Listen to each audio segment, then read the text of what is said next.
কেমন আছেন যশোরবাসী? মাশাআল্লাহ, আপনাদের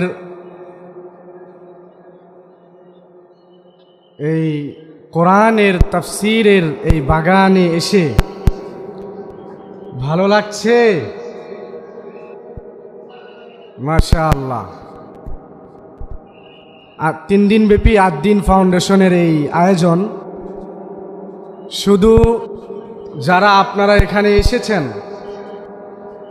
আপনাদেরকেই মুগ্ধ করে নাই, বাংলাদেশের টেকনাফ থেকে তেতুলিয়া, রূপসা থেকে পাতুলিয়া পর্যন্ত এই 3 দিন ব্যাপী প্রোগ্রামের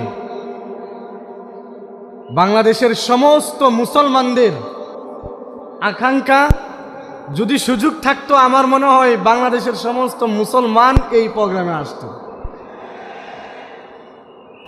এবং এত সুন্দর প্রোগ্রাম, আমি গতকালকে যখন কবি সামাদ ভাইয়ের ভিডিওটা দেখতেছিলাম, আমার পাশে কয়েকজনকে আমি বলতেছিলাম যে এত সুন্দর প্রোগ্রাম বাংলাদেশের প্রতিটা বিভাগে, প্রতিটা জেলায় হওয়া দরকার। আমরা আজকের প্রোগ্রাম থেকে আদ-দ্বীন ফাউন্ডেশনের যারা কর্ণধার, যারা এই প্রোগ্রামকে শ্রম দিয়ে, পরামর্শ দিয়ে, অর্থ দিয়ে এত সুন্দর একটি প্রোগ্রামের আয়োজন করেছেন, আমার আপনার জন্য কোরআনের এই সুন্দর একটি বাগান তৈরি করে দিয়েছেন। কোরআনের কিছু কথা, বাংলাদেশের এমন কিছু ব্যক্তি যারা কোটি কোটি মানুষের হৃদয় স্পন্দন, তাদের জবান থেকে কোরআন সুন্নাহর কিছু কথা শোনার সুযোগ করে দিয়েছেন। তাদেরকে আমরা সকলেই আজকের এই প্রোগ্রাম থেকে আন্তরিক শুভেচ্ছা এবং অভিনন্দন জানাচ্ছি। আজকের প্রোগ্রাম তো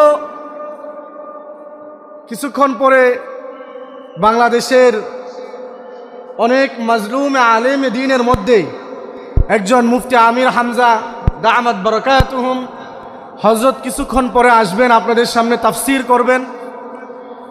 এবং আমাদের সকলের প্রিয়, যাদের উপরে দিনের পর দিন, মাসের পর মাস, বৎসরের পর বৎসর শুধুমাত্র আল্লাহ তাআলার কোরআন